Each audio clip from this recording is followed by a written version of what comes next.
Frank, what did you see as the reason for all the early turnovers and the defensive miscues, and what were the things that you guys were able to clean up and get back into it? Yeah, I mean, turnovers, we're still learning each other, and we're still, trying to figure out what it takes to execute great ball security. You know what I mean? It's not all on the ball handler. You know what I mean? When we're not spacing appropriately and we're screening poorly, like we had to call a couple of timeouts to clean up and fix, the ball handler is going to be put in a bad position. So some of it was that. We'll continue to look at the other things, but defensively, disappointed in the first half. I mean, there's no other way to put it. We spent a lot of time trying to get that end of the floor better and improved, and build that cohesion. And we're spirited in some of the timeouts and spirited at halftime, and had a much better second half, in particular in the fourth quarter. And that's the mindset we got to have is, winning time in the fourth quarter. We want to be a lockdown defense. How much have you liked Melo in that action with LeBron and AD, screen roll, and just kind of him as that spot-up guy? What's the key in that situation? He's one of the best in the league, in that, way he's transitioned his role, his game.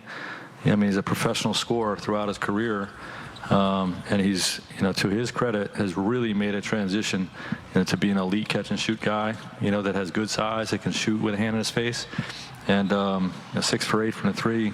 A lot of huge buckets, big part of the win. Frank, we've been talking about your defense for a couple days now, and you see that fourth quarter, 16 points. What does that represent for you, and what do you think you guys did really well in that final frame? Yeah, it's a step. I think we got our bigs up on some great ball handlers, whether it was Sexton or Garland, and I thought we fouled. We didn't really foul less, but when we were able to not foul, that's when we gained some traction.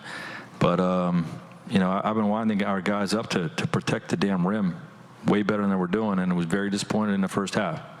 And we continued on the theme. That's the whole theme of the day, and we had some great rim collisions in the fourth quarter. Finally, and that's something we can build on.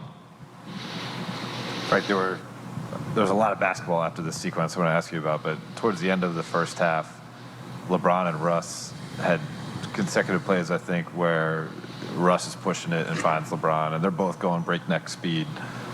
How have you seen that start to coalesce, their chemistry in the open court? The open court chemistry has been there since day one. Like when I was talking to you guys about how good they've looked in practice, that's what I've seen. Like those open court situations have been really dynamic, really exciting, really fun to be a part of, and and we're seeing that. We saw that tonight, like the plays or the sequence you just alluded to. So, we have to defend, to create those, and we got to play without fouling, to create those open court situations, and we haven't done that enough. But we're working very hard on it, and we're making progress. Tonight was a big step. We're